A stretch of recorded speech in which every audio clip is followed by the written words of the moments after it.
Hello guys, review ZTE Blade A34. This is version 4GB RAM and 664GB internal memory.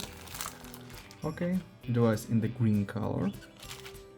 In complementation we have adapter for charging, Type-C cable and protected back cover. Okay.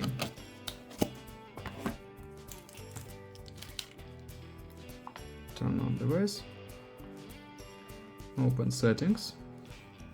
About phone, we have Android 13, iOS version 13. Okay. Close this and run Geekbench 6. We have CPU Unisoc SC8863, GPU PowerWare GE8322.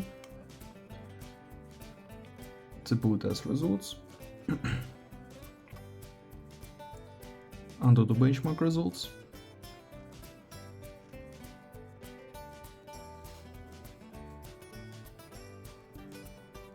Okay. PUBG Mobile works on the low graphic level. Okay. Camera we have 8 megapixels.